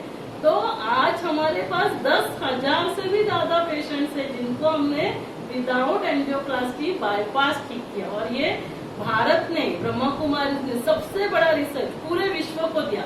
जोरदार तालियां एक बार ब्रह्मा कुमारी के लिए देंगे। और ये जो रिसर्च करने वाले डॉक्टर है, डॉक्टर सतीश गुप्ता, ये हमेशा बोलते हैं यदि खोल दिया होता दिल, यदि खोल दिया होता दिल अपना अपनों से, तो ना खोलना पड़ता दिल औजारों से, तो ना खोलना पड़ता दिल औजारों से। तो क्यों बाईपास करना पड़ेगा, क्यों एंजियोप्लास्टी करनी पड़ेगी? तो ब्लॉकेजेस हमारे हार्ट में आने से पहले मन में आते हैं। देखो हमारे मतभेद हो सकते हैं, आपके मत अलग है, मेरी मत अलग है, लेकिन हमारे मनभेद नहीं होने चाहिए। आप हमारे मन जो है वो एक दूसरे के वो मिलने चाहिए। हर एक के ओपिनियंस अलग अलग हो सकते हैं, लेकिन हम एक दूसरे को रिस्पेक्ट करें, रिगार्ड करें, सभी को अपना समझे, ये बहुत जरूरी होता है। लेकिन क्या होता है, हम मतभेद हो गए तो मनभेद में भी आ जाते हैं, और फिर वो मन में ब्लॉकेजेस आते हैं, और फिर ये ब्लॉकेजेस यहाँ से कहाँ जाएंगे, हार्ट में जाएंगे, फिर डायबिटीज होगा, ब्लड प्रेशर बढ़ेगा, कैंसर होगा। तो इसीलिए हमें क्या करना होगा, इन बातों का थोड़ा सा ध्यान देना होगा। वैसे देखो बीमारियों को क्या कहते हैं, डिसीज, है ना, डिस, वरना जब आप इजी नहीं रहते तभी आपको बीमारियां होती है। यदि आप हल्के रहेंगे, आप बोझ नहीं लेंगे, ठीक है, हर एक के अपने अपने स्वभाव संस्कार होते हैं, तो हमें क्या करना है, सभी को जो है जैसे है एक्सेप्ट करना है। तो क्या होगा कि हम हल्के रहेंगे, हम इजी रहेंगे, जितने हम इजी रहेंगे हमें बीमारियां नहीं होंगी। तो मेडिटेशन क्या करता है, मेडिटेशन से हम शांत रहना, है ना, हमारा गुस्सा कम हो जाता है। एक समय आता है फिर हम गुस्सा करना ही बंद कर देते हैं, हम शांत रहते हैं, खुश रहते हैं, जो है जैसा है, जिन लोगों के साथ रहना है उन लोगों को हम एक्सेप्ट करके हम खुशी से प्यार से रहना चालू करते हैं। अभी ये सभी का जो असर है वो क्या होगा, हमारे पॉजिटिव हार्मोन्स रिलीज होंगे, हमारे हेल्दी जीन्स एक्टिवेट होंगे, हमारी इम्यून पावर अच्छी होगी। और वैसे भी देखा गया है जितना आप शांत रहेंगे ना, आपके जो फेफड़े हैं उसको एनर्जी मिलती है। प्यार से रहेंगे तो किसको एनर्जी मिलेगी, आपके हार्ट को एनर्जी मिलेगी। देखा गया है जिनके जीवन में प्यार नहीं रहता है उनको हार्ट अटैक आने की संभावना ज्यादा रहती है। पेट को कौन एनर्जी देगा बताइए, खुशी जैसा खुराक नहीं। जिस दिन आप खुश रहते हैं ना, आप खाना खाना भी भूल जाते हैं, क्योंकि पेट को एनर्जी कहाँ से मिल रही है, खुशी से। तो इसीलिए हमें क्या करना होगा, कोई भी परिस्थिति हो हमें शांति से, खुशी से, प्यार से रहना सीखना पड़ेगा। तो अभी एक सिचुएशन लेते हैं ना, जैसे अभी यहाँ पे ये 3 लोग बैठे हैं, ये ऑरेंज ड्रेस, आपका नाम क्या है, श्वेता, प्रभा, आप नेत्रा। तो श्वेता, प्रभा और नेत्रा, हाँ मान लो एक घर में ये है ना, और ये तीनों बहू है, एक एकदम छोटी है, ये बीच में है और ये बड़े हैं। अभी इन तीनों को इनके सासू माँ ने कुछ काम दिया था, उनके घर में गेस्ट आने वाले थे। अभी इन्होंने पूरा अपनी सब कुछ कोशिश करके सब करने का प्रयास किया था, लेकिन फिर भी कुछ ना कुछ, अभी बहुत बड़ा प्रोग्राम होता है तो ऊपर नीचे होते रहता है। तो सासू माँ ने क्या किया, इन तीनों को बुलाकर डांटा, ना डांटा वैसे बहुत नहीं लेकिन बोला। तो इसमें क्या हुआ, जैसे श्वेता है तो श्वेता ने क्या किया, बहुत गुस्सा किया। समझते क्या अपने आप को, हमने तो इतना मेहनत तो की थी। जो प्रभा जी थे ना वो बहुत दुखी हुए, है ना, उन्होंने तो रोना चालू किया। और जो नेत्रा थे ना वो बहुत शांत रहे, कूल रहे। उन्होंने क्या किया, उन्होंने बोला चलो कोई बात नहीं, अभी अच्छे से हम गरम गरम चाय लेते हैं और फिर जो बचा है वो हम काम करते हैं। काफी बार क्या होता है, हम क्या बोलते हैं, सिचुएशन ही ऐसे थी, लोग ऐसे, उनके वजह से हमें गुस्सा आता है, उनके वजह से हमें रोना आता है। अभी सिचुएशन तो तीनों के लिए एक ही थी ना, तीनों के लिए व्यक्ति भी एक ही है, तो रिस्पॉन्स भी तीनों का एक ही होना चाहिए ना। तो रिस्पॉन्स अलग अलग क्यों हुआ, श्वेता का अलग हुआ, प्रभा का अलग, नेत्रा का अलग हुआ, ऐसे क्यों हुआ बताइए, ऐसे क्यों हुआ, सोच है ना। तो वो सोच किसकी थी, हमारी सोच और हमारी आंतरिक शक्ति, दोनों। एक तो हमारी सोच, हमारे संस्कार जैसे है, किसी का संस्कार होता है छोटी छोटी बातों में रोते रहेंगे, किसी का संस्कार होता है छोटी छोटी बातों में गुस्सा करते रहेंगे। और एक होती है शक्ति।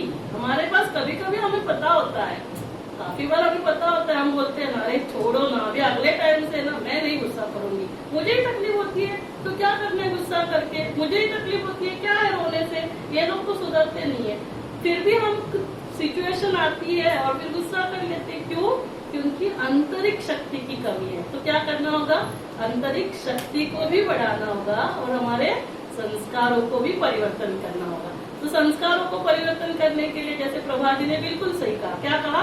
सोच को परिवर्तन करना है। तो सबसे पहले ये समझना है कि जो भी कुछ मेरे जीवन में हो रहा है, बीमारियां हो रही है, जो भी हो रहा है वो किस वजह से? सोच की वजह से।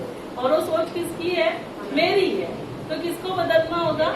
मुझे बदलना होगा। तो पहले ये समझना है मेरी सोच सब पे असर कर रही है। किसके ऊपर? सबसे पहले तो मेरा मन दुखी होता है या गुस्सा होता है, यहाँ से फिर शरीर में आता है। जब अभी हम दुखी होंगे, गुस्सा करेंगे तो फैमिली, हमारे रिलेशंस थोड़े से खराब हो जाते हैं और फिर हमारे घर का वातावरण भी डिस्टर्ब होता है। एक तो पहले ये समझना है मेरी सोच मेरी रचना है, तो इसको तो मैं ठीक करूंगा। दूसरा, क्यों ठीक करना है? क्योंकि ये सब पे असर हो रहा है, मेरे मन पे, मेरे शरीर पे, मेरे संबंधों पे, मेरे घर पे। ये सभी ने एक्सेप्ट किया तो मतलब हमें अभी बदलना होगा ताकि हम बीमारियों को प्रिवेंट कर सकते हैं। अभी वो प्रश्न ये उठता है कि फिर क्या करें? कि ऐसे है क्या कि मेडिकल स्टोर में गए, उसको बोलेंगे अभी एक काम कर, तो शांति के टैबलेट दे, वो है ना प्यार का इंजेक्शन दे दे और वो खुशी का है ना एक सलाइन लगा दे, और फिर ये एक वो प्रोटीन का पाउडर होता है वैसे शक्ति का पाउडर दे दे। इतना इजी है क्या? वो नहीं है। तो फिर कहाँ से वो करना होगा? तो सोच। ब्रदर आप आएंगे यहाँ पे? आप हाँ।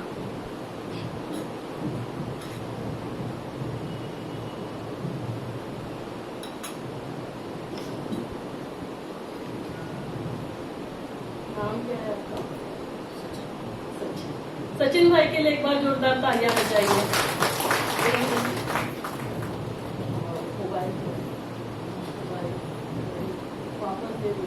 टेंशन पे आए होंगे। तो सचिन भाई है। ये घड़ी किसकी है? ये मोबाइल किसका है? ये पेन किसका है? 3 चीजें हैं। ये क्या है? ये क्या है? हैंड है ना? ये हैंड किसका है? सचिन भाई का है। ये दिख रहा है, ये क्या है? ये बॉडी है ना? किसकी है? सचिन भाई की। ये 3 प्रश्न अभी मैंने पूछे थे। अभी दूसरा प्रश्न पूछती हूँ, क्या ये मोबाइल सचिन भाई है? क्या ये घड़ी सचिन भाई है? क्या ये पेन सचिन भाई है? क्या ये हाथ सचिन भाई है? अरे इसका जवाब अभी क्या आया था? नहीं आया था ना। प्रश्न तो वही है, तो फिर उत्तर क्या आना चाहिए? जवाब वही आना चाहिए ना। तो क्या ये हाथ सचिन भाई है? ये हाथ सचिन भाई है क्या? ये हाथ सचिन भाई है? ये शरीर सचिन भाई है? ये शरीर सचिन भाई है या नहीं है? तो सचिन भाई कौन है ना? सचिन भाई कौन है ये समझना जरूरी है। सबसे पहले तो ये सब जो है चीजें है ना, मोबाइल, घड़ी और ये पेन, सचिन भाई को आप सबके सामने दे रही हूँ और एक बार जोरदार तालियां दो। क्यों ये समझना जरूरी है? सचिन भाई अलग है, सोचने वाले हमने क्या कहा? सोच मेरी रचना है। तो मैं कौन हूँ ये समझना जरूरी है ना। अभी क्या होता है कि हमें ज्यादातर लोग क्या कहते हैं, हमारा ब्रेन सोचता है। तो जैसे अभी देखो मैं हॉस्पिटल में हूँ और हमारे यहाँ आईसीयू है, तो आईसीयू में पेशेंट्स इमरजेंसी आते हैं। तो एक दिन बहुत सीवियर चेस्ट पेन का पेशेंट आया। अभी उसको बहुत पसीना आ रहा है, तो उसको देखकर ही आरएमओ को जो असिस्टेंट डॉक्टर है उनको पता चला कि इसको चेस्ट पेन है, पसीना है, ये हार्ट अटैक है। तो उसने सर को फोन किया कि ऐसे ऐसे पेशेंट आया है। तो सर क्या बोलते हैं, जल्दी जल्दी इस पेशेंट को आईसीयू में शिफ्ट करो। फिर उसकी जो भी ट्रीटमेंट है वो करते हैं, लेकिन मैसिव हार्ट अटैक है तो हम उसे बचा नहीं सकते। तो सर जाकर क्या बोलते हैं बाहर, वी आर सो सॉरी, हमने पूरी कोशिश की लेकिन हम उन्हें बचा नहीं सके, ही इज नो मोर। वो तो चले गए। और मौसी को क्या बोलते हैं, अभी ये बॉडी को रिलेटिव्स को हैंड ओवर कर दो। अभी जो अंदर गया था वही बाहर आ रहा है ना। लेकिन अभी पहले हम क्या बोलते थे, जल्दी जल्दी पेशेंट को आईसीयू में शिफ्ट करो। और अभी हमने क्या कहा कि बॉडी को मना, और वो तो चले गए, तो कौन चला गया, कौन चला गया, तो वो समझना बहुत जरूरी है। क्योंकि अभी वो बॉडी है, लेकिन क्या वो सोचेगी ब्रेन है, क्या सोचेगी, क्या अभी हम उसमें से आईज को, हार्ट को निकालते हैं और डोनेट करते हैं ना, ट्रांसप्लांट करते हैं, तो वही हार्ट है वहाँ काम करेगा कि नहीं दूसरे जगह, क्यों काम कर रहा है, क्योंकि उसको वहाँ एनर्जी मिल रही है, और यहाँ उसको एनर्जी नहीं मिल रही है। अभी आंखें है, लेकिन वो आंखें देख सकती है क्या, नहीं देख सकती, तो वो जो शक्ति है वो चली गई। और वो शक्ति को आप अलग अलग नाम लो, आत्मा को, रूह को, डॉक्टर्स कहेंगे एनर्जी।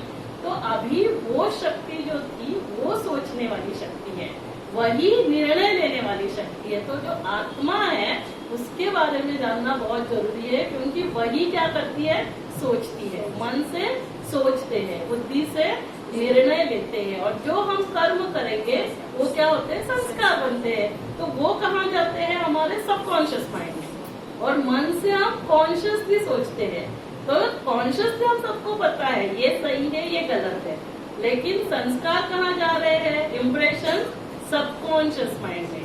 तो सबकॉन्शियस माइंड में हमें जाकर उसे चेंज करना होगा, संस्कारों को परिवर्तन करना होगा। तो अभी हमें क्या करना है, संस्कार कैसे बनते हैं, सिंपल एग्जांपल देती हूँ। जैसे उठने का संस्कार, मान लो अभी मैंने आपको कहा कि हमें सबको थोड़ा जल्दी सोना है, जल्दी उठना है, उठकर एक्सरसाइज करना है, प्राणायाम करना है, हाँ ब्रीदिंग एक्सरसाइज, वॉकिंग, ताकि फिर हमें बीमारियां नहीं होगी। तो कल से फिर जैसे अभी श्वेता जी है, उन्होंने सोचा कल से, अभी मान लो वैसे कितने बजे उठते हो, मान लो 7 बजे उठते हैं, और फिर उनको अभी उन्होंने डिसाइड किया नहीं अभी कल से ना मैं जल्दी उठूंगी 6 बजे।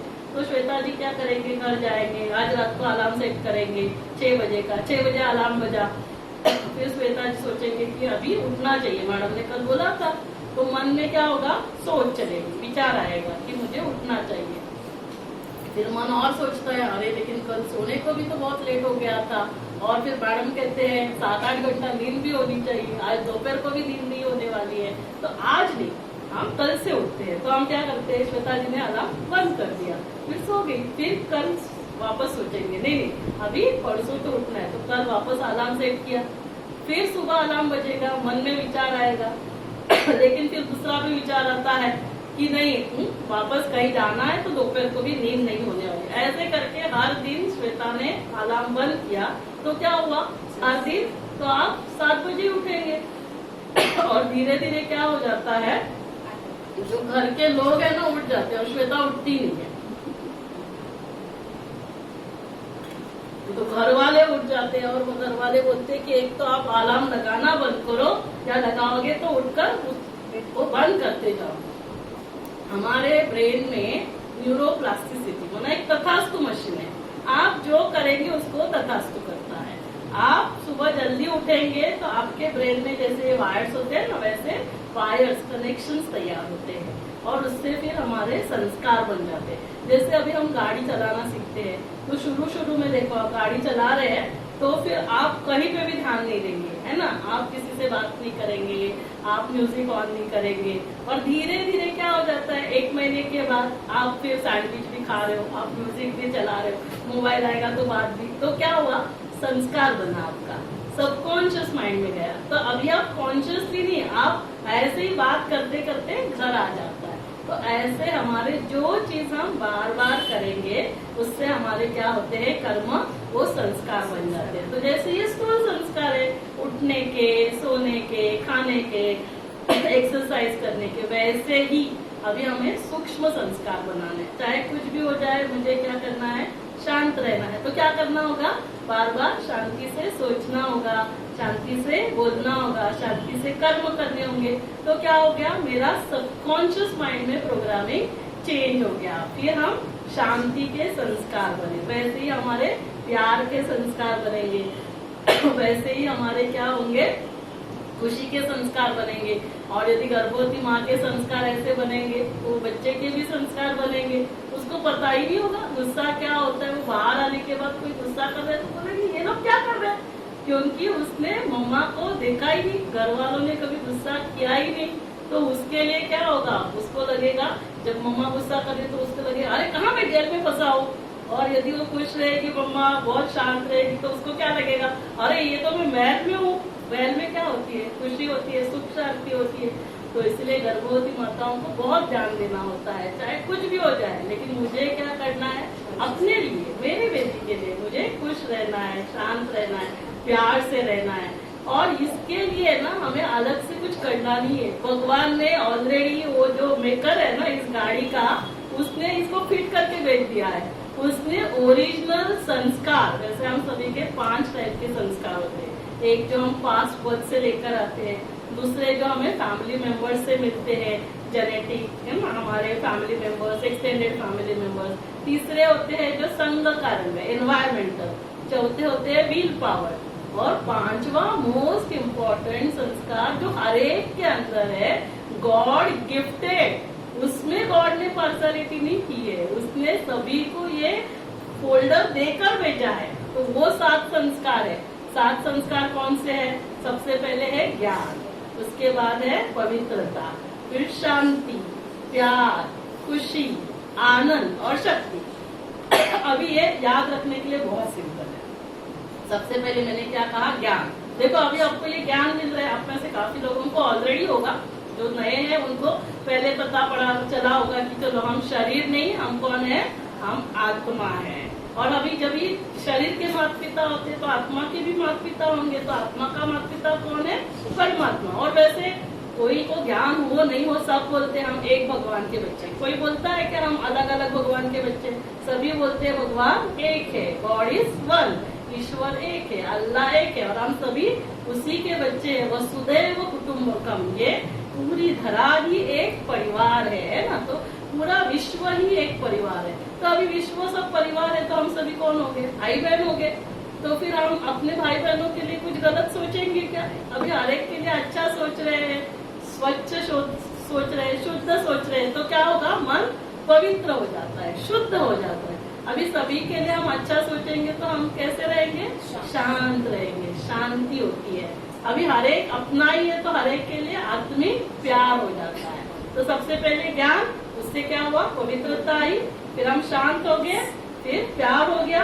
अभी हमारे पास शांति भी है, प्यार भी है, तो हम खुश रहते हैं, हैप्पी रहते हैं। और फिर जब हैप्पी रहते हैं, अतीन्द्रिय सुख, माना अभी हमें बाहर कुछ नहीं चाहिए, हम बाहर खाने पीने में नहीं खुशी ढूंढ रहे, उसको कहते हैं अतीन्द्रिय सुख। और जब आत्मा में ये 6 के 6 गुण आ जाते हैं, तो आत्मा में शक्ति आ जाती है। तो कैसे याद रखेंगे, अभी सिंपल है ना, के पी प्रसाद लव्स हैविंग बिग पावर। क्या याद रखेंगे, के पी प्रसाद, नाम याद रखना है। के माना नॉलेज, पी माना प्यूरिटी, प्रसाद है ना पीस, लव्स, हैविंग माना happiness, bliss, big power. Power याद रखने में इजी है। अभी तीसरा वे इजी रखने के लिए, ज्ञान से क्या होगा, हमारा ब्रेन एनर्जाइज होता है। ज्ञान से क्या एनर्जाइज होता है, क्योंकि ये क्यों याद रखना है, अभी हमें बीमारियां नहीं चाहिए, तो कोई भी बीमारी नहीं चाहिए ना मुझे बीमारी सिर की चाहिए, ब्रेन की चाहिए, हार्ट की चाहिए, फेफड़ों की चाहिए। कोविड में क्या हो गया था, फेफड़ों में प्रॉब्लम हो गया ना, तो फेफड़ों को भी सबको ठीक रखना होगा। तो ये जो 7 वैल्यूज है, ये एनर्जी है जो हमारे लिए 7 अंगों को चलाती है।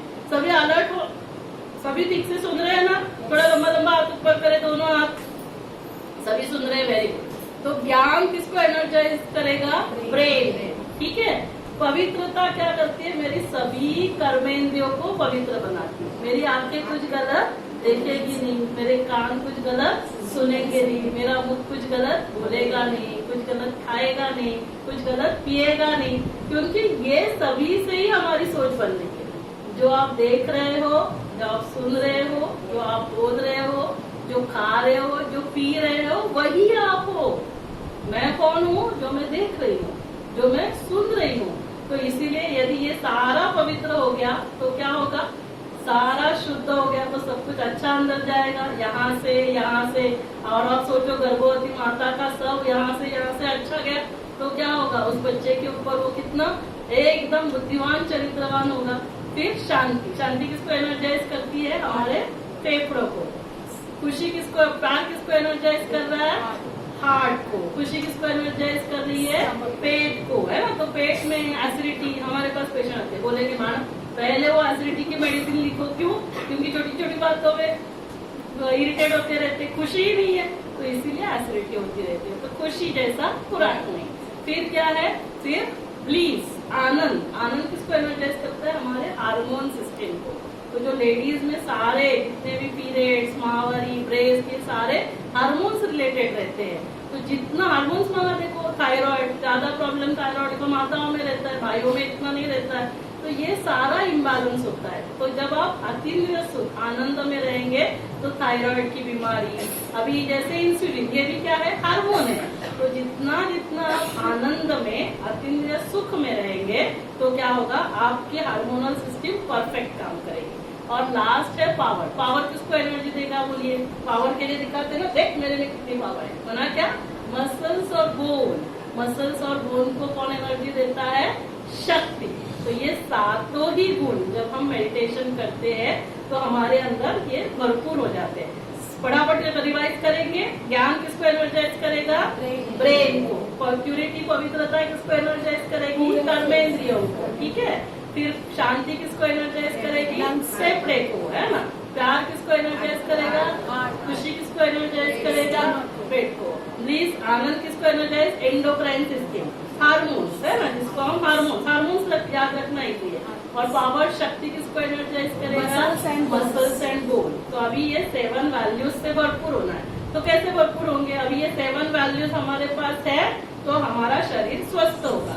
एक तो हमने ये सुना है ना, प्यार बांटने से, खुशी बांटने से, ज्ञान बांटने से।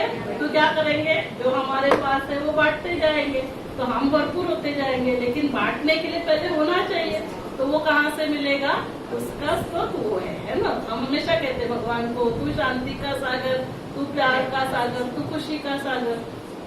लोगों को ये पता रहता है, लेकिन ये क्लैरिटी नहीं रहती कि भगवान को याद करना है। अभी मोबाइल की बैटरी को चार्ज करना है तो कहाँ कनेक्शन लगाए। जैसे छोटे बच्चे होते हैं, उनको बोलेंगे ना जाते समय भगवान को याद करके जाना, तो वो पूछता है मम्मा आप बताओ किसको याद करूँ, हनुमान जी को करूँ, गणेश जी को करूँ, देवी माँ को करूँ, राम जी को करूँ, है ना, श्री राम जी है, कृष्ण जी, किसको याद करूँ?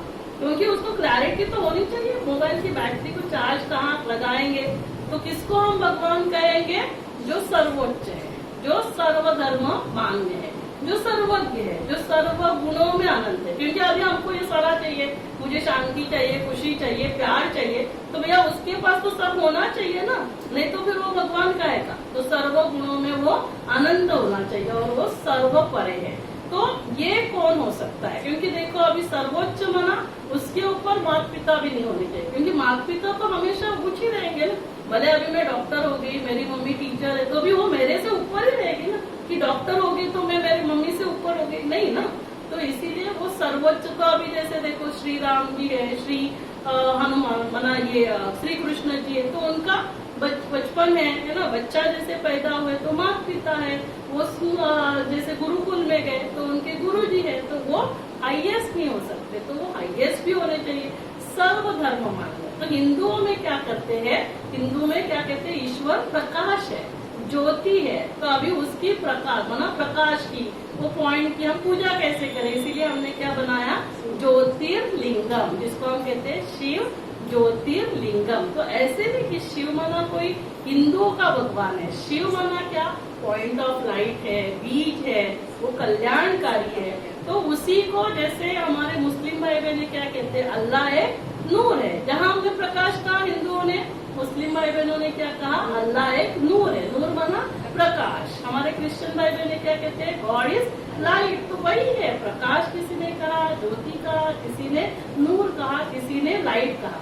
तो सर्वधर्म मान्य है, जो पॉइंट ऑफ लाइट, जो निराकार है। तो अभी वो क्या है, सर्व गुणों में अनंत है। जो हमें सर्व गुण चाहिए, वो शांति के भी सागर है, खुशी के सागर है, प्यार के सागर है। और अभी वो उनका जन्म ही नहीं हो रहा है माँ के गर्भ से, तो जन्म मरण के फेरे में ही नहीं आते, सुख दुख का फेरा नहीं, तो उनको कहते हैं सर्व परे है ना, सभी से परे है, ये सभी फेरों से परे। इसीलिए आपको पता है, आप शिव जी के मंदिर में जाते हैं, जैसे आपके यहाँ नजदीक में ही है ना त्र्यंबकेश्वर, और इतना सारा, नासिक के लिए एक बार जोरदार तालियां बजाइए, इतना पवित्र तीर्थ स्थान है और आप सब लोग वहाँ रहते हैं, तो वहाँ पे फेरा नहीं लगाया जाता। क्यों? क्योंकि शिव जन्म मरण के फेरे भी नहीं आते, इसीलिए वहाँ फेरा ही नहीं लगाया जाता। शिव का जब भी मंदिर बनता है, स्थापना होती है, तो जो ज्योतिर्लिंगम गुंबद से नीचे छोड़ा जाता है, क्योंकि माँ के गर्भ से नहीं आते हैं। तो यहाँ पे हम जो निराकार शिव बाबा है ना, जिस जैसे अपने अभी भगवान कहेंगे थोड़ा ऑफिशियल हो जाता है ना, बाबा कहेंगे तो क्या अपना लगता है ना, तो इसीलिए हम उनको क्या कहते हैं, बाबा कहते हैं। तो जो शांति का सागर है, खुशी का सागर है, प्यार का सागर है, यदि हमने उनको याद किया तो क्या होगा, ऑटोमेटिकली साइंस कहता है energy flows from higher potential to lower potential, तो क्या होगा, ऑटोमेटिकली वो एनर्जी हमारे अंदर प्रवाहित होती है। जितना मैं स्वयं को आत्मा समझकर बैठ गई और मैंने उनको याद किया, तो ऑटोमेटिकली वो शक्तियाँ, वो शांति, वो खुशी, वो प्यार क्या होता है, मेरे अंदर प्रवाहित होता है। फिर क्या होगा, वो आत्मा में भरपूर हो गया, और यहाँ से ये एनर्जी है ना, एनर्जी रेडिएट होती है, तो मेरे शरीर को मिलती है, गर्भ में बच्चा है तो उसको मिल रही है, आसपास जो भी हमारे संबंध संपर्क में आते हैं तो उन सभी को मिलती है।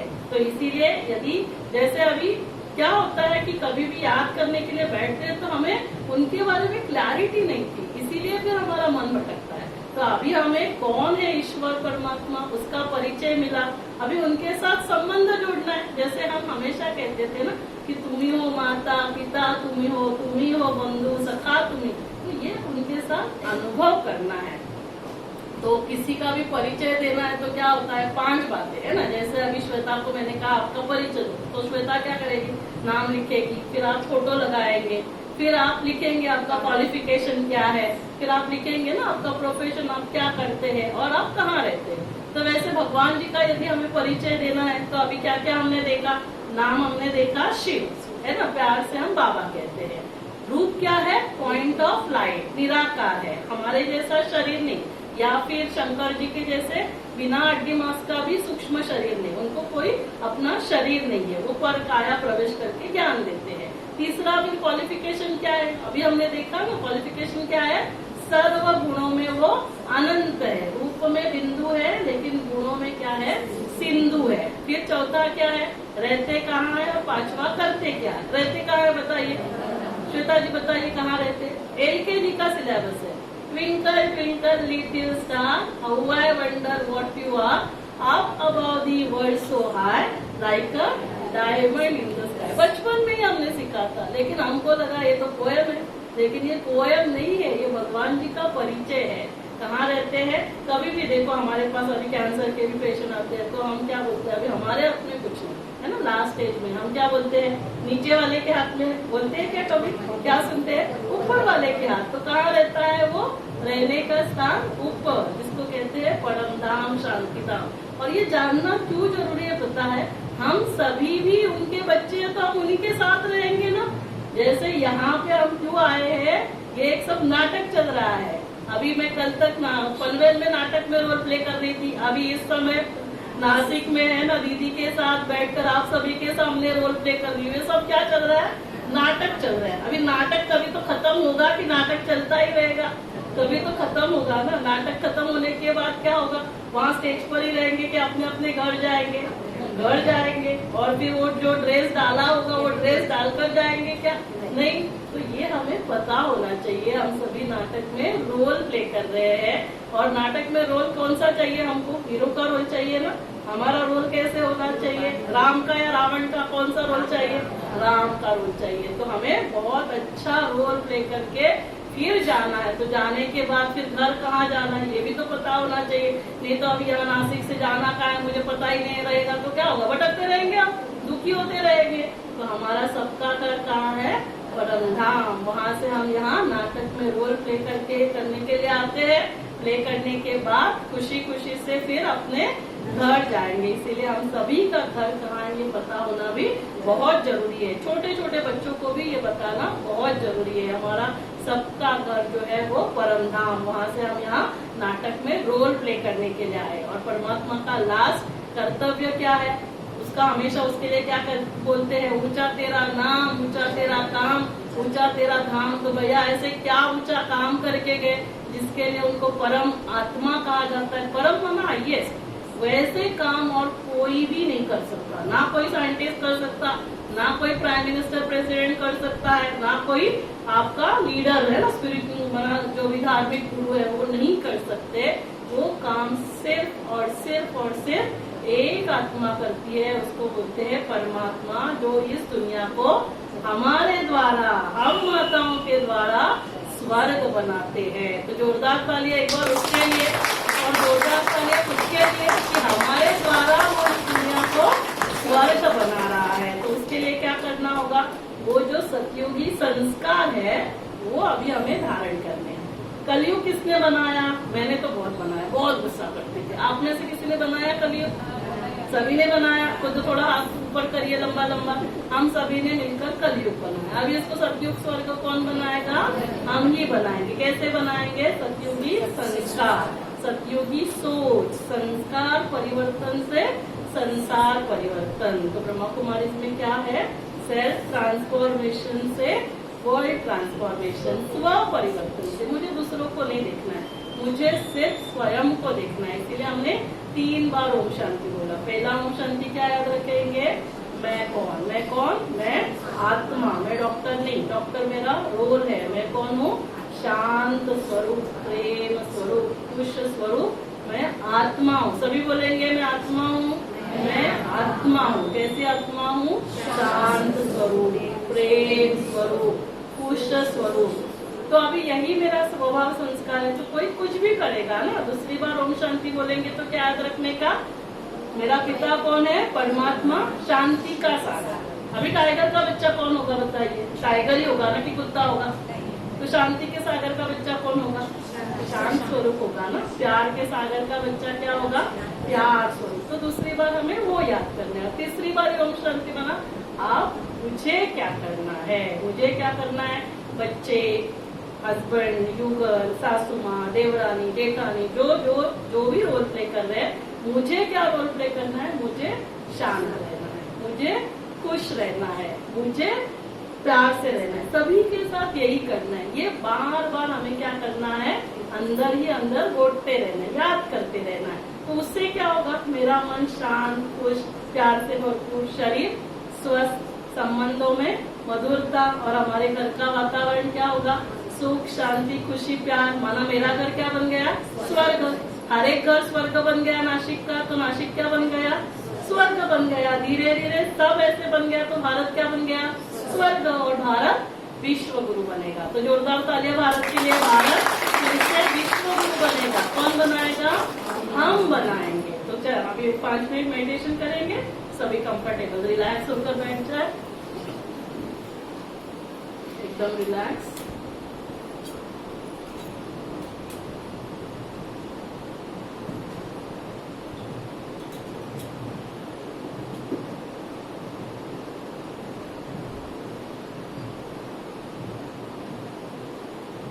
ओम शांति।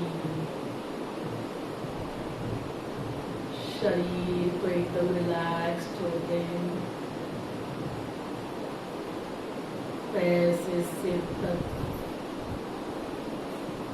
मेरा शरीर कंप्लीटली रिलैक्स,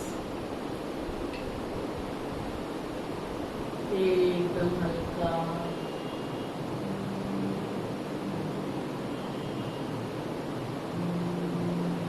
लंबी गहरी सांस लीजिए और श्वास लेते समय विजुलाइज करें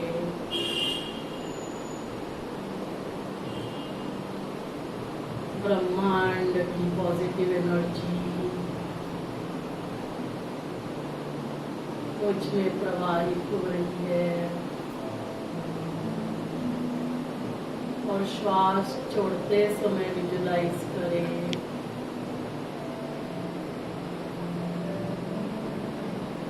अंदर की निगेटिविटी बाहर जा रही है।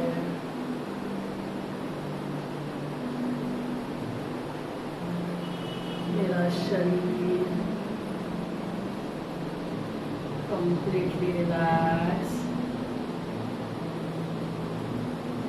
मेरा मन शांत।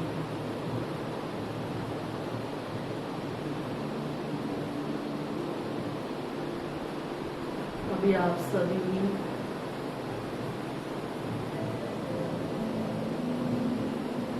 यहाँ से अपने मम्मी के घर जाएंगे।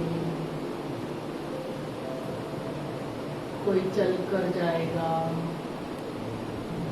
कोई बस से, कोई कार से। आप अपने मम्मी के घर गए, मम्मी ने दरवाजा खोला, आप अंदर जाकर चेयर पे, सोफे पे बैठ गए। मम्मी ने पानी पीने के लिए दिया।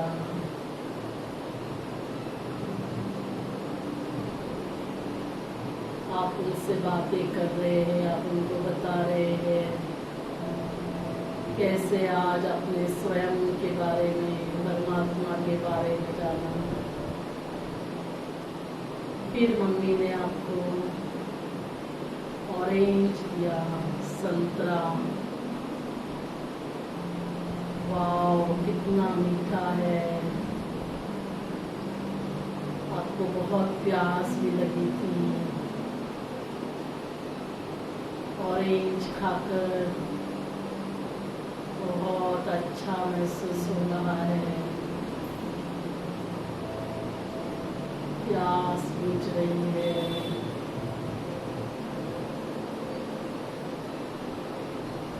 फिर मम्मी से बातें करके आप सभी वापस यहाँ लौट आए। ओम शांति शांति शांति।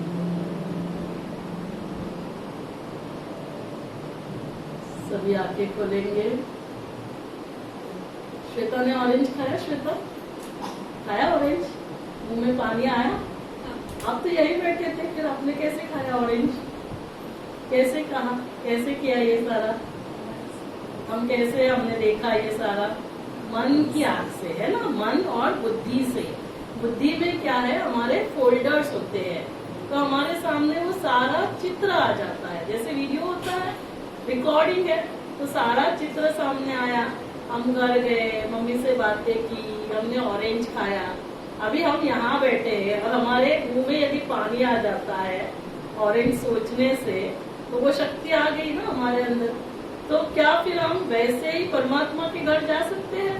तो जैसे ये शरीर के माता पिता से हम मिलने जाते हैं और फिर वहां से हमें जो भी है ना, जैसे फिर ऑरेंज या जो भी मम्मा देगी स्थूल चीजें, तो वैसे ही यहाँ से हमें क्या करना है, हमारे जो माता पिता, आत्मा के माता पिता कौन है? परमात्मा। और कहाँ रहते हैं? घर कहाँ है? हम सभी ने कहा परम धाम। तो अभी क्या करेंगे, मन बुद्धि से ही हम कहाँ जाएंगे? अपने आत्मा, मतलब जो मेरा घर है, ये तो शरीर के माता पिता के घर गए। तो अभी हम रियल मेडिटेशन करेंगे। तो लेकिन लोगों को समझ भी नहीं आता है मेडिटेशन मना क्या करना है, तो ध्यान लगाना है। तो जैसे हमने मम्मी पापा को याद किया, तो परमात्मा कहते हैं योग भी नहीं कहना, क्या कहना है? बहुत प्यार से याद करना। अभी मम्मी को याद करने के लिए आपको फोटो चाहिए था क्या? नहीं ना। तो परमात्मा को याद करने के लिए हमें फोटो क्यों चाहिए? हमें अभी पता चला परमात्मा क्या है? निराकार है, ज्योति स्वरूप है, पॉइंट ऑफ लाइट है। कहाँ रहते हैं? परम धाम में रहते हैं। तो परमात्मा के पास जाकर ऑरेंज नहीं मांगना, उनके पास ऑरेंज नहीं होता है वहाँ। उनके पास क्या है? शांति, खुशी, प्यार। मांगना भी नहीं पड़ता है। हमारे भी मम्मी पापा हमें बिन मांगे और जितना जरूरी है उससे ज्यादा दे देते हैं। तो हमारे माता पिता परमात्मा भी क्या करते हैं? हमें बिन मांगे हमें जितना चाहिए उससे ज्यादा भरपूर करते हैं। सिर्फ हमें क्या करना होगा, कनेक्शन जोड़ना होगा, है ना। जैसे अभी मान लो यहाँ आप आते हो और यहाँ अंधकार है, तो आप क्या करेंगे, यहाँ कोई नहीं रहेगा तो आप नीचे जाएंगे और फिर भाई को या दीदी मिलेंगी तो बोलेंगे झाड़ू दो मुझे, ऊपर अंधेरा है झाड़ू लगाना है। नहीं, आप क्या करेंगे, आपके पास मोबाइल है तो आप लाइट है ना स्विच ऑन करेंगे टॉर्च, तो जैसे ही प्रकाश आता है अंधकार चला जाता है। तो आपने काम किसके ऊपर किया, आपने काम अंधकार के ऊपर किया क्या, नहीं, काम किसके ऊपर, प्रकाश के ऊपर काम किया। क्यों नहीं अंधकार के ऊपर काम किया, क्योंकि अंधकार नाम की कोई चीज ही नहीं होती।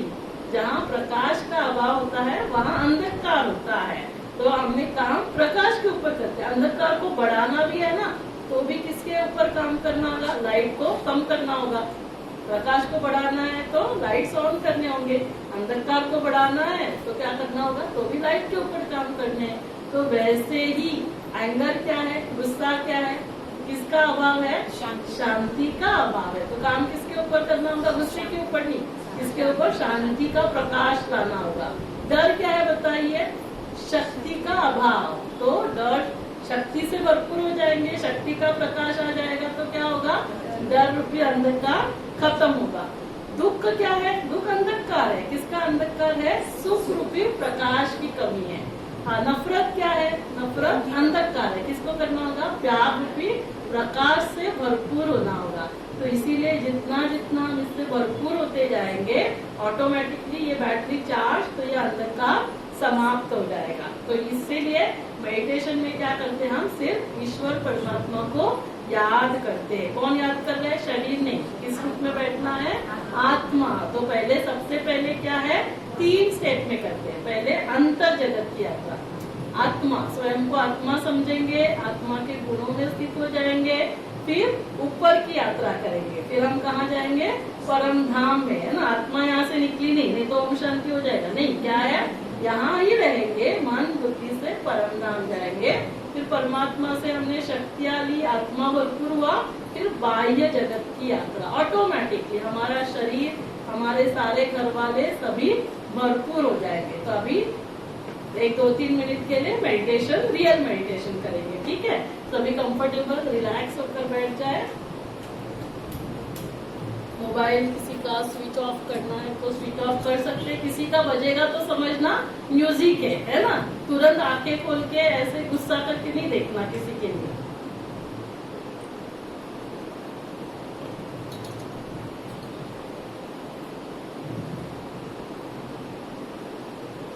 सभी रिलैक्स होकर बैठेंगे, अभी कोई उठेगा नहीं। 3-4 मिनट के लिए सभी रिलैक्स होकर बैठ जाएंगे।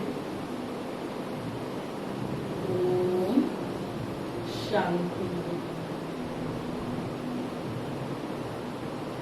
शरीर को एकदम रिलैक्स छोड़ दे। मेरा शरीर पैर से सिर तक कंप्लीटली रिलैक्स, मन शांत, एकदम रिलैक्स। आप स्वयं को देखें, मस्तक के मध्य में विराजमान चमकता हुआ सितारा। मैं चैतन्य शक्ति आत्मा हूँ, इस शरीर की मालिक, इन कर्मेंद्रियों की मालिक। इन आंखों से मुझे अच्छा ही देखना है, कानों से अच्छा ही सुनना है, मुख से अच्छा ही बोलना है, अच्छा खाना, अच्छा पीना है। मैं इन कर्मेंद्रियों की भी मालिक हूँ। मन, बुद्धि, संस्कारों की मालिक। आज से मन से अच्छा ही सोचना है, बुद्धि से सही निर्णय लेने हैं और अच्छे और श्रेष्ठ कर्म करने हैं। जो भी मेरे संबंध संपर्क में आ रहे हैं उन सभी को मेरे द्वारा सुख, शांति, खुशी और प्यार ही मिल रहा है। मेरी हर सोच, बोल और कर्म शांति, खुशी और प्यार से हो रहे हैं। देखे स्वयं को दोनों आंखों के मध्य में चमकता हुआ सितारा। मैं आत्मा सतोगुणी हूँ, ज्ञान स्वरूप, पवित्र स्वरूप। मैं ही शांति हूँ, मैं ही प्यार हूँ,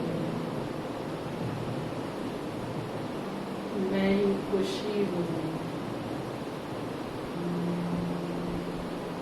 मैं ही आनंद हूँ, मैं ही शक्ति हूँ, मैं शिव शक्ति हूँ।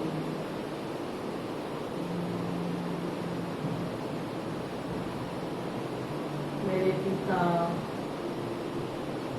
परम पिता परमात्मा शिव बाबा जो मेरे जैसे ही रूप में बिंदु है, पॉइंट ऑफ लाइट, लेकिन गुणों में सिंधु है वे। परम धाम के वासी है, शांति के सागर है, प्यार के सागर, खुशी के सागर, सुख करता दुखहरता है वे। सच्चिदानंद सर्वशक्तिमान सर्वोच्च है।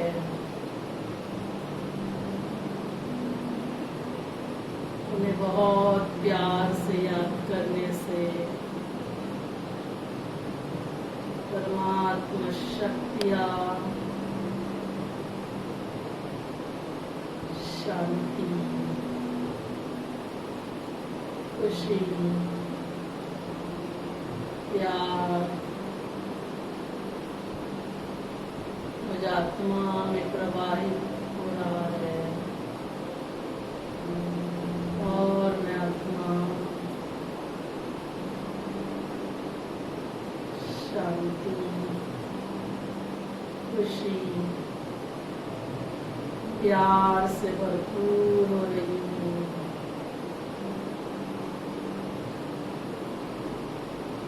धीरे धीरे शक्तियाँ मेरे पूरे शरीर में प्रवाहित हो रही है। शरीर का एक एक अंग स्वस्थ हो रहा है। मैं संपूर्ण स्वस्थ सुरक्षित हूँ।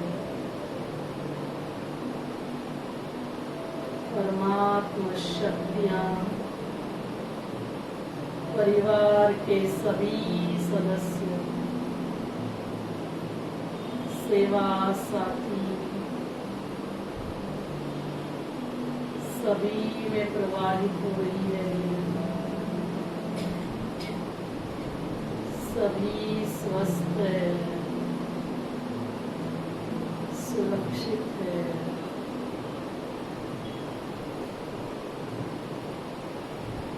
ईश्वर परमात्मा शिव बाबा सदा मेरे साथ है, उनकी शक्तियाँ सदा मेरे साथ है, तो हर कार्य सफल हुआ पड़ा है।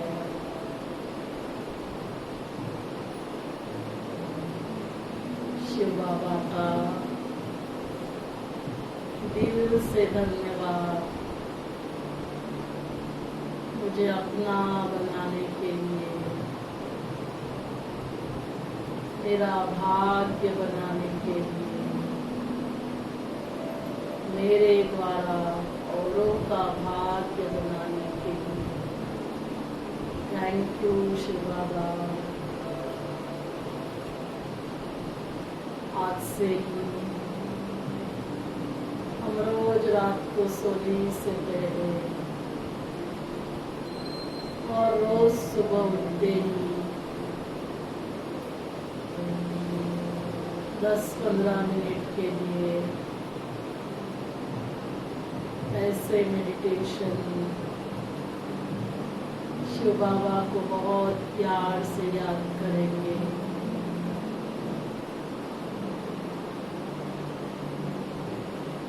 और जो भी हमारे संबंध संपर्क में आएगा उन सभी को मेरे द्वारा वो परमात्मा शांति,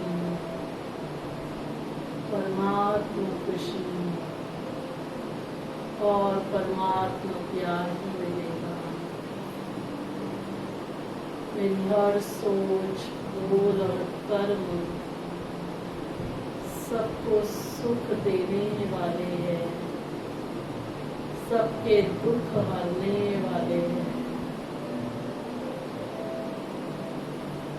जिससे ये धरा फिर से सुख, शांति, खुशी, प्यार से भरपूर स्वर्ग बन रही है।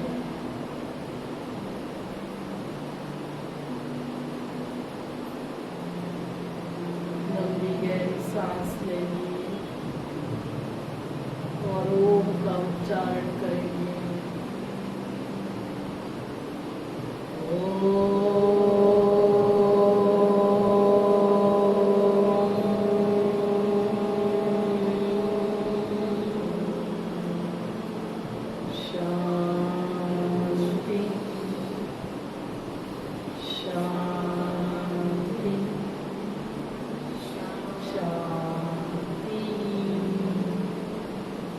अभी दोनों हाथ एक दूसरे के ऊपर रख करेंगे और ये positive energy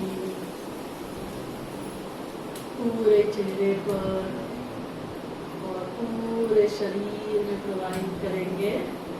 fair and lovely लगाएंगे सभी, सभी के साथ फेयर, सभी के साथ लवली, ठीक है ना। तो ऐसे मेडिटेशन हम करेंगे तो स्वस्थ रहेंगे, मस्त रहेंगे, हमारा घर भी स्वर्ग बन जाएगा। तो एंड में डॉक्टर एपीजे अब्दुल कलाम के बारे में बताकर वाइंड अप करेंगे। आप सभी को पता है डॉक्टर एपीजे अब्दुल कलाम को कितनी पीएचडी डिग्रीज मिली थी? 16 पीएचडी डिग्रीज। कितने? 16। और फिर वो हमेशा पॉजिटिव थिंकिंग करते थे, अफर्मेशंस लेते थे। माउंट आबू में भी काफी बार उनका आना हुआ और जो रिसर्च मैंने कहा कैड का वो उन्हीं के मार्गदर्शन में हुआ था। तो वो 5 अफर्मेशंस लेते थे, है ना, जिसको हम स्वमान भी कहते हैं। तो हम सभी भी वो स्वमान लेते हैं। आप सभी मेरे साथ करेंगे, मैं करूंगी फिर आप करेंगे, है ना। तो ऐसे थोड़ा सा बैठकर करेंगे तो भी चलेगा, ताकि कंफर्टेबल होकर करेंगे। पहले वो संकल्प लेते थे, I am the best, I am the best. I am the winner, I am the winner.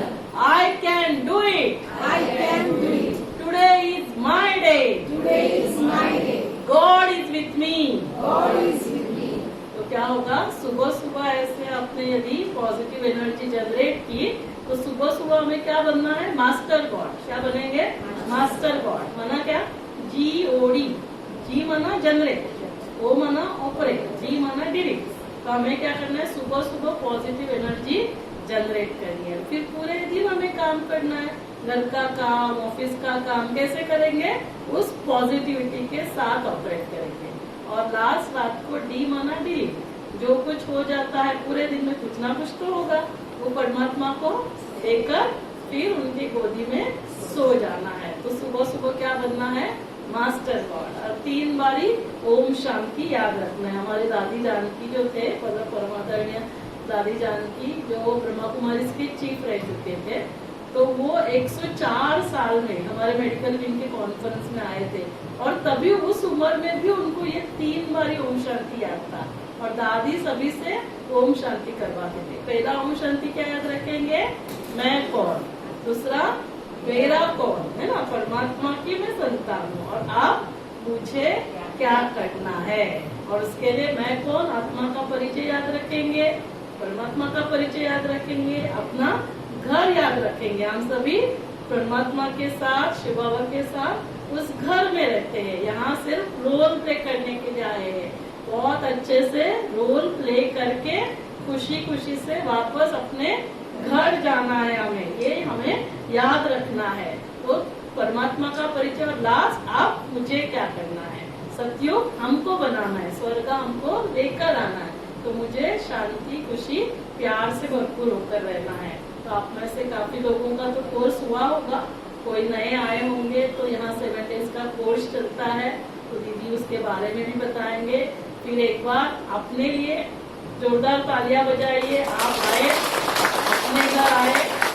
दूसरी तालियां वासंती दीदी की आदरणीय और पूनम दीदी के लिए, और सबसे लास्ट इम्पोर्टेंट शिव बाबा के लिए, है ना, क्योंकि उनके ब्लेसिंग से है ना ये आज यहाँ सेवा और लास्ट आपके लिए